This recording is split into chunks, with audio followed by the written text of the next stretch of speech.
अस्सलामुअलैकुम।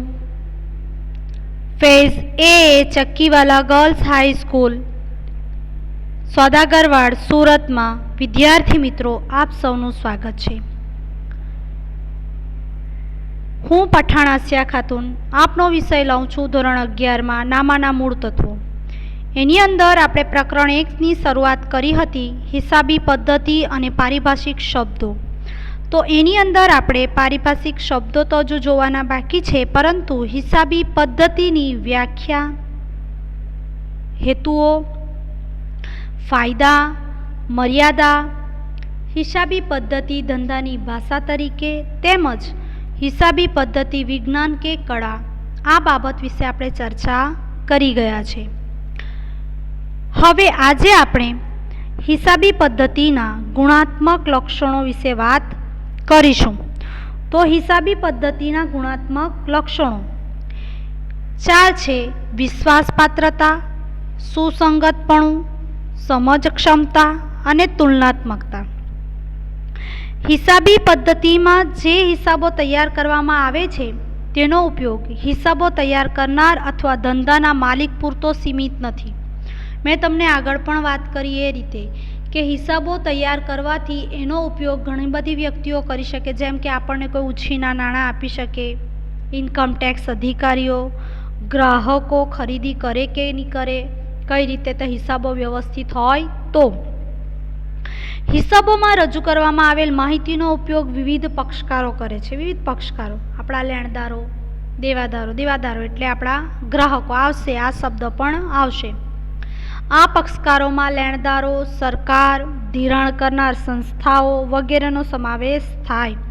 हिसाबी पद्धति पासेथी ए अपेक्षा राखवामां आवे छे के जे हिसाबो तैयार थया होय के रजू थया होय तेमां गुणात्मक लक्षणों होवा जोईए। तो गुणात्मक लक्षणों कया कया? तो के विश्वासपात्रता, सुसंगतता, समझ क्षमता अने तुलनात्मकतानो समावेश गुणात्मक लक्षणों में थाय। आ लक्षणों मापन थई सकतुं नथी। तमे एम नहीं कही शको कि आ माहिती आटला टका विश्वासपात्र छे, आ माहिती 20% समझ पड़े छे, 50% समझ पड़े छे, एनुं कोई दिवस तमे मापन करी शकता नथी। गुणधर्मों ने कारणे हिसाबी माहितीनो उपयोग करनाराओ विश्वास बेसे एटला माटे आ 4 लक्षणों जोवाना होय। तेओ कोईपण प्रकारना भय विना माहितीनो उपयोग करे छे, पोताना संबंधित निर्णयों ले छे। मानो के कोई धिराण करनार संस्था होय तो आपणे नाणां उछीना आपवा मांगे छे, आपणे जोईता होय तो ए जो उछीना आपवा होय एणे तो शुं करे, पहेला के एना हिसाबो व्यवस्थित छे, एनो धंधो व्यवस्थित चाले छे, ए बधुं ए जोशे। आ माटे निर्णय लई शके छे। तो आ लक्षणोने आपणे टूंकी समझ लई लईए। तो नंबर 1 विश्वासपात्रता। शुं आवशे? विश्वासपात्रता तो एनी अंदर हिसाबी माहितीनुं प्रथम गुणात्मक लक्षण छे विश्वासपात्रता। विश्वास होय तो काम आगळ वधे। जे रीते अमे पण राखीए छीए तमारा पर विश्वास के तमे घरे लेसन करता हशो, अमारा विडियो जोता हशो, एमांथी कंईक मेळवता हशो शीखवानुं अने गूगल फॉर्म भरता हशो, बराबर छे। आ रीते अमे पण विश्वास राखीए एम हिसाबोनी अंदर पण एना जे पक्षकारो छे, एनो जे उपयोग करनारो छे ए लोकोनो विश्वास होवो जरूरी छे। ते माटे हिसाबो व्यवस्थित लखायेला होवा जोईए। तैयार थयेल माहिती संपूर्णपणे वास्तविक चित्र रजू करे छे तेवो विश्वास माहितीनो उपयोग करनाराओने होय छे। वास्तविक चित्र एटले के सीधे सीधुं जे छे ते साचे साचुं।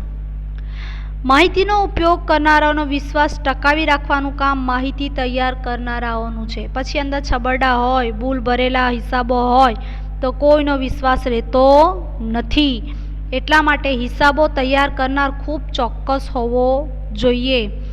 एणे माहिती बराबर तैयार करेली होवी जोईए। रजू करवामां आवेल माहिती संपूर्णपणे भूल रहित होवी जोईए। जो 2 शब्द तमारे शीखवाना छे, सहित अने रहित, जे तमारा आंकड़ाशास्त्रमां पण आवशे અને અકાઉન્ટમાં પણ આવશે. તો ભૂલ રહિત એટલે ભૂલથી દૂર, ભૂલ વગરનું, ને સહિત એટલે ભૂલની સાથે. આપણે કેવા હિસાબો હોવા જોઈએ? માહિતી સંપૂર્ણપણે કેવી હોવી જોઈએ? ભૂલ રહિત એટલે ભૂલ વગરની હોવી જોઈએ. તેમાં હિસાબની કે અન્ય પક્ષકારના કોઈ પણ અંગત અભિપ્રાયોનો સમાવેશ થયેલ ન હોવો જોઈએ. નિયમો અને સિદ્ધાંતોનું સંપૂર્ણપણે પાલન કરેલ હશે તો તૈયાર થયેલ માહિતી આપોઆપ વિશ્વાસપૂર્ણ રજૂઆત કરશે.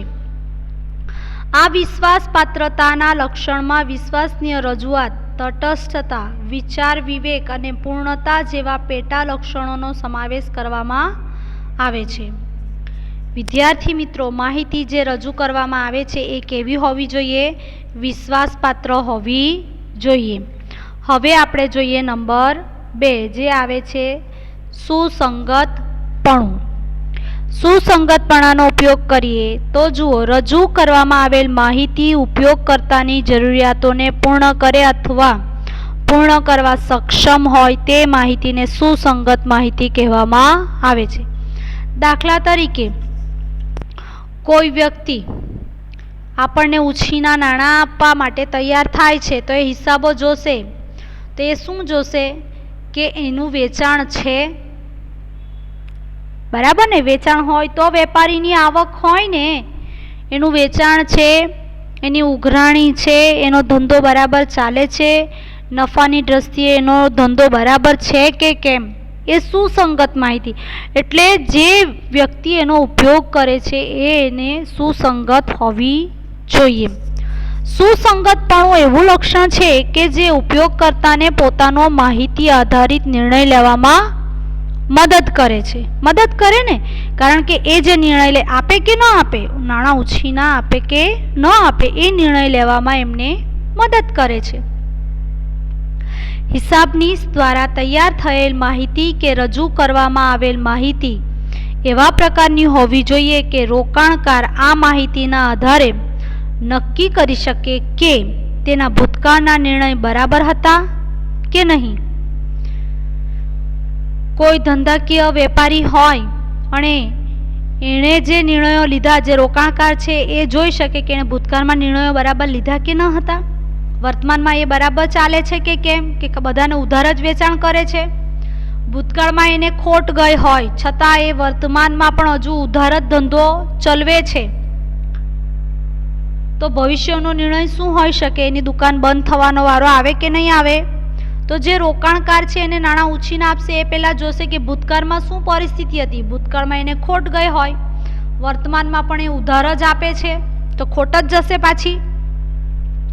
તો રોકાણકારના નાણાં ડૂબી જશે, આપશે નહીં, તો ભવિષ્યમાં એ ધંધો કેવો થઈ જશે? પડી ભાંગશે. એટલે ભૂતકાળના નિર્ણયો બરાબર હતા કે કેમ, વર્તમાનમાં કેવી પરિસ્થિતિ છે, એના આધારે ભવિષ્યમાં એ નિર્ણય કરશે કે કેમ, એ બધી માહિતી નક્કી થાય છે. ટૂંકમાં રજૂ થયેલ માહિતી ભૂતકાળ, વર્તમાન અને ભવિષ્યના નિર્ણયોના સંદર્ભમાં હોવી જોઈએ, જેથી કરીને એનો ઉપયોગ થઈ શકે. હવે આવે છે નંબર 3, સમજ ક્ષમતા. સમજ હોવી જોઈએ. સુસંગતતા ઉપરાંત રજૂ કરવામાં આવેલ માહિતીનો ઉપયોગ કરનાર દ્વારા સહેલાઈથી સમજી શકાય, તેનું અર્થઘટન કરી શકાય તેવા પ્રકારની માહિતી હોવી જોઈએ. તમે છબરદા વાળેલા હોય તો હિસાબો કોણ વાંચે? તમે છેકછાક કરેલી હોય, એક રકમ આમની તેમ લખી હોય તો કોઈ વાંચે? એ જ રીતે હિસાબોમાં પણ એવા હિસાબો રજૂ કરવામાં આવે કે જેથી કરીને એના પરથી આપણે અર્થઘટન કરીને તારણો કાઢી શકીએ. બરાબર છે? સમજ ક્ષમતા એટલે આપવામાં આવેલ માહિતીનો અર્થ સ્પષ્ટ થવો જોઈએ. જે માહિતી તમે રજૂ કરવામાં આવેલી છે એ માહિતી ઉપયોગ કરનાર માટે તેના કામની છે. એ માંગે કે ભાઈ અમને આપો, તમારી રોકડ વેચાણ કેટલું છે, તો આપણે ખરીદીના વ્યવહારો બતાવીએ તો ચાલે? નહીં ચાલે. વેચાણનો આંકડો આપવો પડે. બરાબર છે? સમજ ક્ષમતા ઉપજાવે એવી માહિતી હોવી જોઈએ.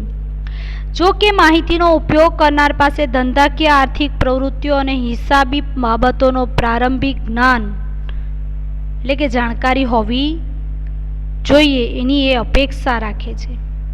હિસાબી પદ્ધતિના પોતાના પારિભાષિક શબ્દો છે.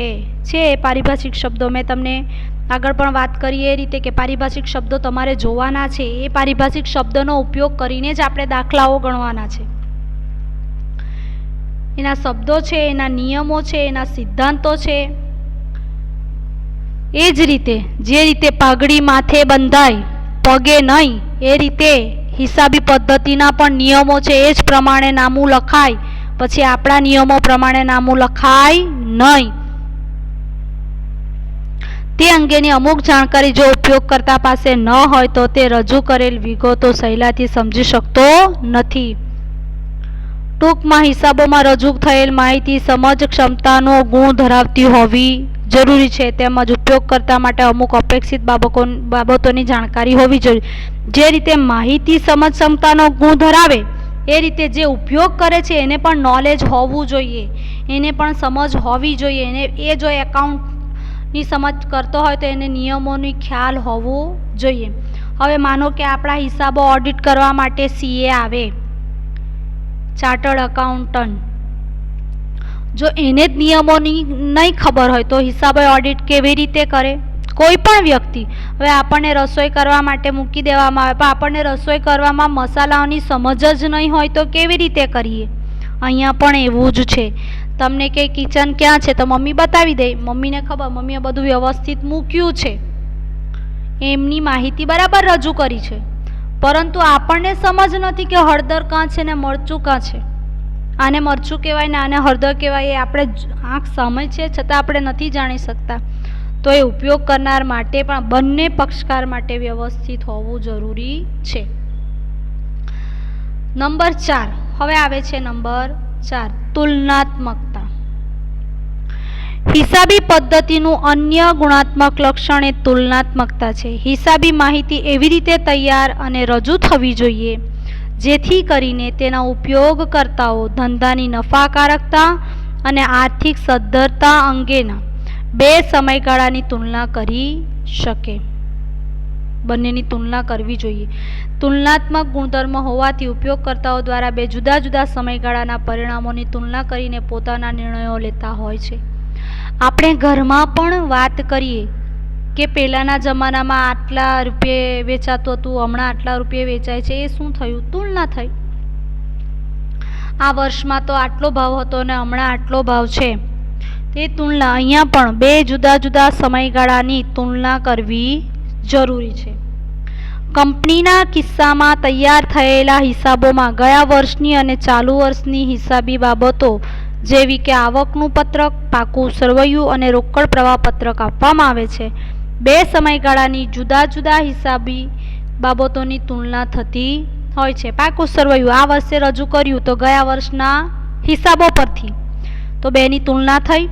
તમે એ વાર્ષિક હિસાબો ભણશો એટલે ખ્યાલ આવી જશે. આંતરપેઢી તુલના પણ હાથ ધરી શકાય. આંતરપેઢી તુલના ટૂંકમાં આપણે કહી શકીએ કે સંપૂર્ણ સાચી અને ઉપયોગી હિસાબી માહિતીને તેના ગુણાત્મક લક્ષણોનો સમાવેશ કરીને આપણે એક ચાર્ટ બનાવીએ છીએ. એ જોઈ લો કે સાચી અને ઉપયોગી માહિતીને આપણે ગુણાત્મક લક્ષણોને નીચે પ્રમાણે રજૂ કરીએ તો સંપૂર્ણ સાચી અને યોગ્ય માહિતી અને ઉપયોગી હિસાબી માહિતી એટલે વિશ્વાસપાત્રતા પ્લસ સુસંગતપણું પ્લસ ક્ષમતા પ્લસ તુલનાત્મકતા. આ ચારનો સમન્વય વિશ્વાસપાત્રતા, સુસંગતપણું, સમજ ક્ષમતા, તુલનાત્મકતા ચારનો સમન્વય થઈને આપણને સંપૂર્ણ સાચી અને ઉપયોગી હિસાબી માહિતી મળે છે. હવે આપણે જોવાનું છે હિસાબી માહિતીના ઉપયોગકર્તાઓ અને તેમની જરૂરિયાત. આ ચારમાં આપણે જોયું કે ઉપયોગ કરે, કોણ ઉપયોગ કરે? જોયા ને પક્ષકાર કે આપણે હિસાબો લખીએ છીએ, આપણે ધંધો ચલાવીએ છીએ તો કોણ આપણા હિસાબોનો ઉપયોગ કરે? તો જુઓ, આપણે જોઈએ આપણી પાસે 12 પોઈન્ટ છે. એની અંદર નંબર 1 સંચાલકો, નંબર 2 શેર હોલ્ડર્સ, 3 સંભવિત શેર હોલ્ડર્સ, 4 લેણદારો, 5 કર્મચારીઓ, 6 વેરા અધિકારીઓ, 7 ગ્રાહકો, 8 વિદેશી ઉદ્યોગ સાહસિકો, 9 નિયમનકારી સંસ્થાઓ, 10 વ્યવસાયી સંસ્થાઓ, 11 સંશોધકો અને વિશ્લેષકો અને 12 સરકાર. તો આપણે જોતા જઈએ. નંબર 1,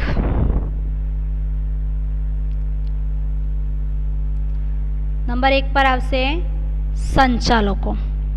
તો સંચાલકોમાં તમે જુઓ તો કંપનીના સ્વરૂપમાં શેર હોલ્ડરો માલિક ગણાય છે અને કંપનીનું બોર્ડ ઓફ ડિરેક્ટર્સ દ્વારા સંચાલન કરવામાં આવે છે. કંપની સ્વરૂપ વધારે તમારે ખ્યાલમાં રાખવાનું છે, કારણ કે કંપનીની અંદર કંપનીના હિસાબ આવતા વર્ષે તો આવશે જ. અકાઉન્ટ આપણે કંપનીના સંદર્ભમાં પણ ભણવાનું છે, એટલે કંપનીને ધ્યાનમાં રાખવાની છે. તો કંપનીના માલિકો કોણ ગણાય? તો કે શેર હોલ્ડર, જે એની અંદર રોકાણ કરે છે તે એના શેર જે ખરીદશે એ એના માલિક ગણાય. અને બોર્ડ ઓફ ડિરેક્ટર્સ, કંપની ઊભી કરનાર બોર્ડ ઓફ ડિરેક્ટર્સ એ કંપનીનું સંચાલન કરે. તેમના દ્વારા લેવામાં આવેલા નીતિ વિષયક નિર્ણયોની અસર હિસાબોમાં પ્રતિબિંબિત થતી હોય છે. એટલે એ એમ કરે કે ચાલો શેર બહાર પાડવાના છે, કેટલા શેર બહાર પાડવાના છે એ સંચાલકો નક્કી કરે, કંપનીનું બોર્ડ ઓફ ડિરેક્ટર્સ નક્કી કરે. એમનું સંચાલન કેવી રીતે કરવાનું છે, ક્યારે ડિવિડન્ડ આપવાનું છે વર્ષના અંતે, હિસાબો કેવી રીતે રાખવાના છે, કોણ હિસાબો લખશે, બરાબર છે. રોકાણ કરતી શેર બહાર પાડતી વખતે કેટલા શેર બહાર પાડવાના છે, કેટલી અરજીઓ મંજૂર કરવાની છે, કયા કયા શેર હોલ્ડરોને શેર વહેંચવાના છે, એ બધું બોર્ડ ઓફ ડિરેક્ટર્સ નક્કી કરે. ક્યારે પહેલી અરજી મંગાવવાની છે, મંજૂરી મંગાવવાની છે, હપ્તાઓ કેટલા મંગાવવાનો છે, એ બધું બોર્ડ ઓફ ડિરેક્ટર્સની મિટિંગમાં ઠરાવ કરવામાં આવે, એ સંચાલન કરવામાં આવેલું. ધંધાના નક્કી કરેલ ઉદ્દેશો તેઓ હાંસલ કરી શક્યા છે કે કેમ તે અંગેની જાણકારી પ્રાપ્ત કરે છે. તેમનું કાર્ય આયોજન અને અંકુશના આધારે નિર્ધારિત ઉદ્દેશોની પ્રાપ્તિ અંગેનું છે. તેઓ આયોજિત અંદાજો અને ખરેખર પરિણામોની સરખામણી કરીને વિચલનો શોધે છે, તફાવતો શોધે કે કેવી રીતે અંદાજો મૂક્યા છે અને વિચલનોનું પુનરાવર્તન ન થાય તે રીતે સુધારાત્મક પગલાં લે છે. હિસાબો એ સંચાલકો માટે તેમની કાર્યક્ષમતા માપવા અંગેનું આદર્શ સાધન છે. સંચાલકોએ આંતરિક ઉપયોગકર્તા તરીકે વર્ગીકૃત કરી શકાય. એમ કહી શકાય કે હિસાબો એ સંચાલકો માટે ખૂબ જ અગત્ય ધરાવે છે. મેં હમણાં કહ્યું એ રીતે કે શેર ક્યારે બહાર પાડવાના છે, જો મોડું થઈ ગયું હોય તો એ ભૂલને સુધારીને બીજી વખત એ ભૂલનું પુનરાવર્તન ન થાય એવા સુધારાત્મક પગલાં પણ સંચાલકોએ લેવાના છે. હવે આવે છે બીજું, શેર હોલ્ડર્સ, જે કંપનીના સાચા માલિકો છે. કાયદાકીય જોગવાઈના આધારે કંપનીના સંચાલકોએ નિર્ધારિત સમય મર્યાદામાં તમામ શેર હોલ્ડર્સને કંપનીના હિસાબોની પ્રમાણિત નકલ મોકલવાની હોય છે. પ્રમાણિત નકલ એટલે કોણે કેટલા શેર ખરીદ્યા છે તે, આ હિસાબોની ખરીદ્યા છે એ પણ, અને હિસાબો કંપની કેવી ચાલે છે, કંપનીના લેણદારો કેટલા, કંપનીનું દેવું કેટલું છે, કંપનીની મિલકતો કેટલી છે, એ બધું જ એની પ્રમાણિત નકલ એમને મોકલવાની રહે છે. આ હિસાબોની નકલ મેળવી શેર હોલ્ડર્સનો અધિકાર છે. એ શેર હોલ્ડર્સનો જો કોઈને ન મળી હોય તો એ અરજી કરીને આ પ્રમાણિત નકલ મેળવે એનો અધિકાર છે અને કંપનીની ફરજ છે. પ્રમાણિત નકલ મોકલવી કંપનીની ફરજ છે અને એને મેળવવી શેર હોલ્ડર્સનો અધિકાર છે. શેર હોલ્ડર્સ પ્રકાશિત થયેલ તમામ નાણાકીય અને બિન નાણાકીય વિગતોનું વિશ્લેષણ કરીને પોતાના કંપનીમાં રોકાણ અંગેના નિર્ણયની સમીક્ષા કરે છે. એટલે કે તારણો શોધે છે, સમીક્ષા કરે છે, શું થાય, શું નહીં થાય, શું થઈ ગયું.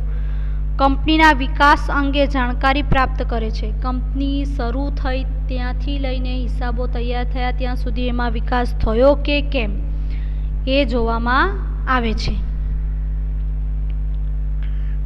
ત્યાર પછી કંપનીના ભવિષ્ય અંગેનો અંદાજ પણ કરી શકાય. ભવિષ્યમાં શું પગલાં લેશે એનો પણ સંચાલકો એ કરે તો કંપનીના ભવિષ્ય અંગેનો અંદાજ પણ એ લોકો મેળવી લે છે. આ બાબતના આધારે તેઓ નક્કી કરે છે કે કંપનીના શેરમાં રોકાણ રાખવું કે નહીં. ફરીથી શેર હોલ્ડર્સ નક્કી કરે કે કંપની બરાબર ચાલે છે, વિકાસના પંથે હોય તો ફરીથી રોકાણ કરીએ તો એમને પણ ફાયદો થાય ને, કારણ કે ડિવિડન્ડ મળશે. જો કંપની નફામાં જતી હોય તો એમને ડિવિડન્ડ યોગ્ય ટાઈમે મળશે, બોનસ મળશે. આ રીતે કંપનીના શેરમાં રોકાણ રાખવું કે નહીં એ નક્કી કરે. પર્યાવરણની રક્ષા હેતુસર કંપનીઓએ ઈમેલ દ્વારા પણ હિસાબો મોકલવાની શરૂઆત થઈ છે. હવે પહેલાં તો પેમ્પલેટ મોકલાવતા કાગળ દ્વારા, હવે તો ઈમેલ દ્વારા બધું મોકલાવવામાં આવે છે. નંબર 3, સંભવિત શેર હોલ્ડર્સ. આ એવા પ્રકારના શેર હોલ્ડર્સ છે, એવા પ્રકારના રોકાણકારો છે કે જેઓ પોતે કંપનીના શેર ખરીદવાની ઈચ્છા ધરાવતા હોય, લાલચ હોય ને કે કંપની ખૂબ વિકાસ કરે છે, ચાલો આપણે પણ રોકાણ કરીએ, એવા શેર હોલ્ડર્સ. કંપનીના શેરમાં રોકાણ કર્યા પછી તેમાંથી અપેક્ષિત વળતર મળશે કે કેમ તે અંગેની જાણકારી મેળવવાના હેતુસર આ વર્ગ કંપનીના હિસાબોની માહિતીનો ઉપયોગ કરે. આપણે પણ કંઈમાં રોકાણ કરવું હોય તો પહેલાં શું જોઈએ કે નફો કરે છે કે કેમ, એ સારી રીતે ચાલે છે કે કેમ, તે એને કહેવાય સંભવિત શેર હોલ્ડર્સ. હવે નંબર 4 આવે છે લેણદારો. લેણદારોમાં ટૂંકા ગાળાના લેણદારો કે જેઓ ધંધાકીય એકમને ઉધાર માલની સગવડ પૂરી પાડે છે તેનો સમાવેશ કરી શકાય. આ ઉપરાંત લાંબા ગાળાના લેણદારોમાં ધિરાણ કરનાર સંસ્થાઓ કે કંપનીના ડિબેન્ચર્સ હોલ્ડર્સનો સમાવેશ કરવામાં આવે છે. આ બંને પક્ષકારોએ ધંધાકીય એકમ પાસેથી ભવિષ્યમાં પોતાના નાણાં મેળવવાના હોય છે. કોઈ વ્યક્તિએ કંપનીને નાણાં ઉછીના આપ્યા હોય તે લેવા માટે બંધાયેલી છે અને કંપની આપવા માટે તો એમણે મેળવવાના હોય. આ પક્ષકારો દ્વારા ધંધાની કમાણીની સ્થિતિ તેમજ આર્થિક સ્થિતિ જાણવા માટે હિસાબો જોઈ શકે, વર્તમાન અને ભવિષ્ય અંગેની જાણકારી મેળવવા માટે પ્રકાશિત થયેલા હિસાબોનો ઉપયોગ કરી શકે. ત્યાર પછી આવે છે કર્મચારીઓ. હવે આવે કર્મચારીઓ 5 નંબર પર. તો કર્મચારીઓ ધંધાકીય એકમના કર્મચારીઓ હિસાબો પરથી પોતાના પગાર વધારા, બોનસ અને નોકરીની સુરક્ષા અંગેની સ્થિતિનો ખ્યાલ મેળવે છે. જો કંપની સતત ખોટમાં જતી હોય તો એના કર્મચારીઓને પગાર મેળવવાની કોઈ આશા રહેતી નથી, એટલે છોડી પણ જાય.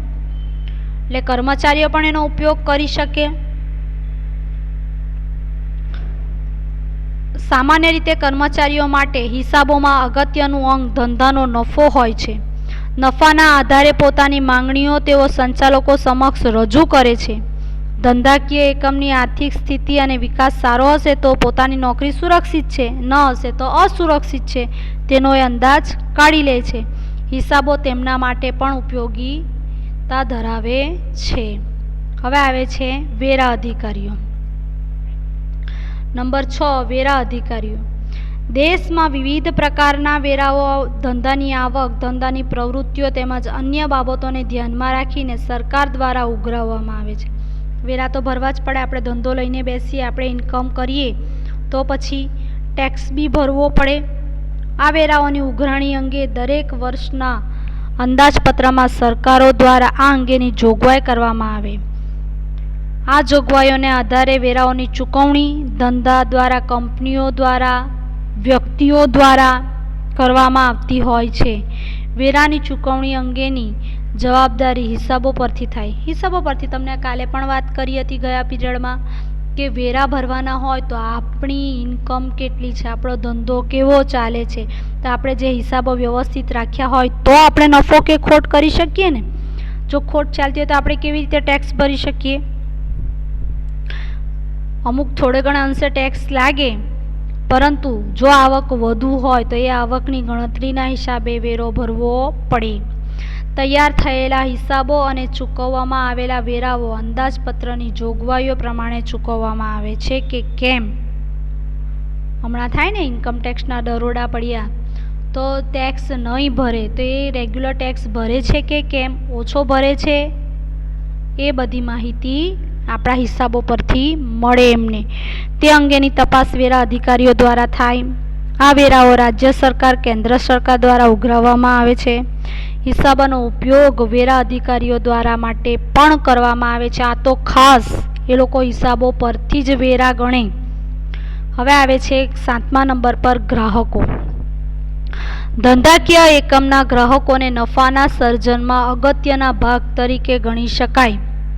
આજનું બજાર વેચનારાઓનું બજાર નથી, પણ ખરીદનારાઓનું બજાર છે. જોજો, વેપારીઓ માટે શું જરૂરી છે? ખરીદનાર. ખરીદનાર એટલે કે ગ્રાહક. જોજો, ખરીદનાર માટે એટલે કે ગ્રાહક માટે નવા કાયદાઓ અમલમાં આવ્યા છે અને તે પોતાની ખરીદેલ વસ્તુના તમામ હક્કો માટે જાગૃત છે. જો તમે નુકસાનીવાળો માલ ભેરવી દેવામાં આવે, તરત જ એ લોકો કેસ કરી શકે, દાવો કરી શકે. વધુ નાણાં લઈ લે, બીજી દુકાનમાં ઓછા હોય, તમારી દુકાનમાં વધુ હોય, જો એના માલની વ્યવસ્થિત રકમ નહીં લેવામાં આવે તો પણ એ દાવો કરી શકે છે. તે વસ્તુ કે સેવાની પડતર અંગે જાગૃત હોય, સજાગતા આજે તો ધરાવે છે, તો જ નહીં લઈને. પણ આપણે તો એક વખત માલ વેચાઈ ગયો એટલે ચાલી ગયો, પણ નુકસાનીવાળા માલ માટે ખાસ જાગૃત છે. કંપનીના હિસાબો દ્વારા ગ્રાહકો પણ વસ્તુ કે સેવાની પડતર અને કિંમત અંગેનો અંદાજ બાંધી શકે. તો હિસાબો ગ્રાહકો માટે પણ ખૂબ ઉપયોગી ધરાવે છે.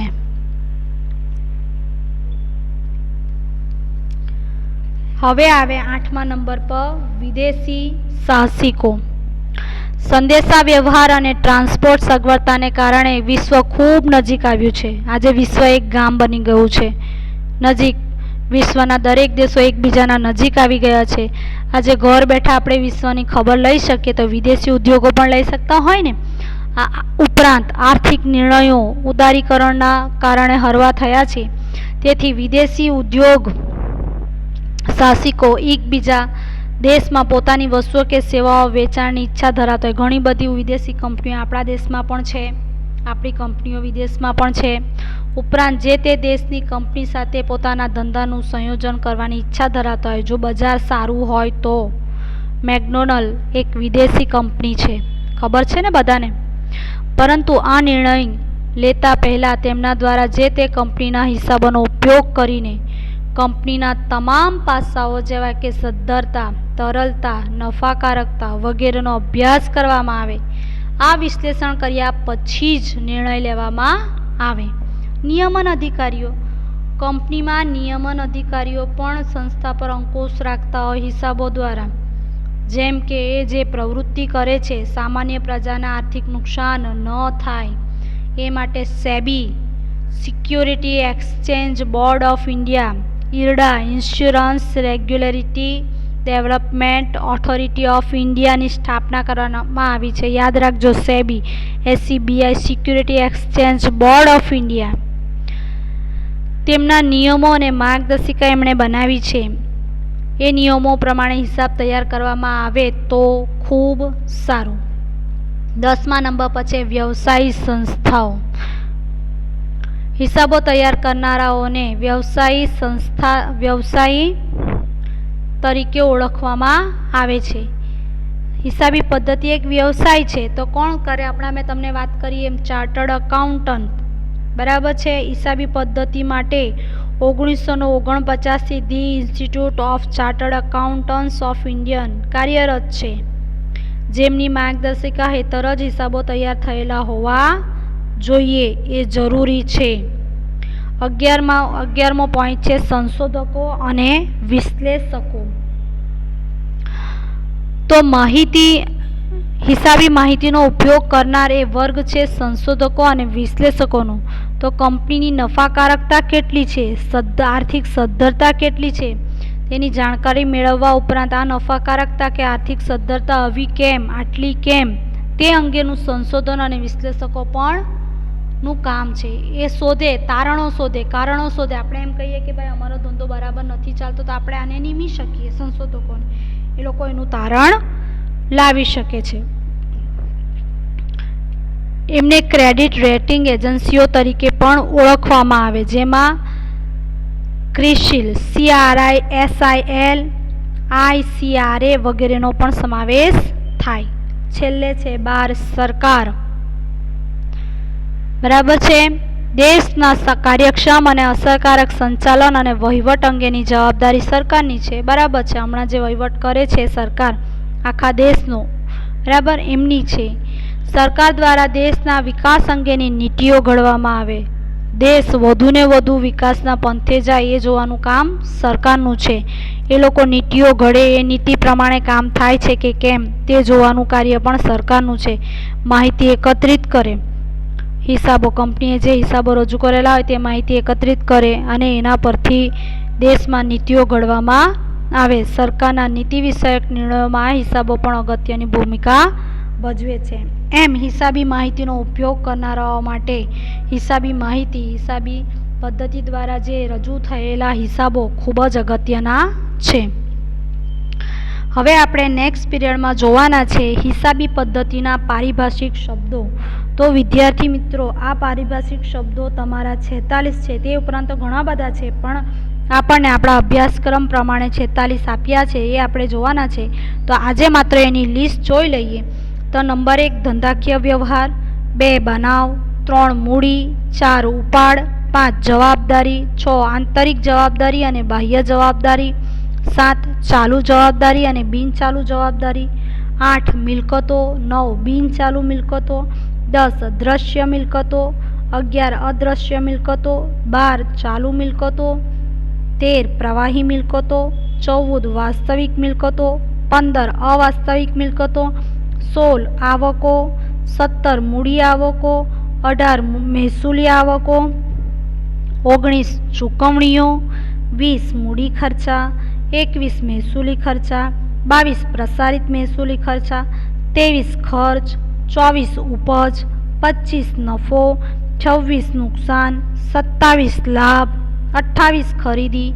તમને એમ થશે કે બેન તો બોલી જાય છે, પણ તમને હાઇલાઇટ કરાવું છું. આ બધા શબ્દો તમારે ભણવાના છે. જ્યાં સુધી તમે આ શબ્દો જોશો નહીં, સાંભળશો નહીં, તો તમને લખતા પણ નહીં આવડે અને બોલતા પણ નહીં આવડે. ધ્યાનમાં રાખજો. ઘણીવાર એવું નહીં કે અકાઉન્ટ છે, જોડણીની ભૂલ થાય પણ આપણે હિસાબો વ્યવસ્થિત રાખવાના છે. તમે રસ્વાવાળું ને દીર્ઘાવાળું કરશો તો આમ માર્ક્સ મળી જશે, પરંતુ જ્યારે તમે ઊંચી પોસ્ટ પર જઈને હિસાબો લખશો ત્યારે તમારી છાપ ખરાબ પડશે. એટલે મહેરબાની કરીને તમારે આ શબ્દો જોવાના છે અને એને વ્યવસ્થિત લખવાનો પ્રયત્ન કરવાનો છે. 29 વેચાણ, 30 માલનો સ્ટોક, 31 દેવાદારો, 32 લેણી હુંડી, 33 લેણું, 34 લેણદારો, 35 દેવી હુંડી, 36 દેવું. આ બધું તમારું આવશે. વેચાણ, દેવું, લેણદારો, દેવાદારો, દેવી હુંડી, એ બધું તમારે ભણવાનું જ છે. 36 દેવું, 37 પડતર, 38 વાઉચર, 39 વટાવ, 40 મળેલ વટાવ, આપેલ વટાવ, આ 2 વટાવ છે. 41 ઘસારો, 42 ઘાલખાત, 43 સદ્ધર, 44 નાદાર, 45 ઉધાર અને જમા. આ ખાસ અથડા છે, ઉધાર અને જમા ખાતું, 46 ખાતું.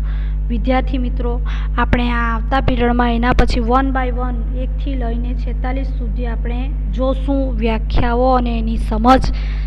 બરાબર છે. અત્યાર સુધી તમારે નોટ ડાઉન કરવાનું છે અને યાદ રાખવાનું છે. Thank you.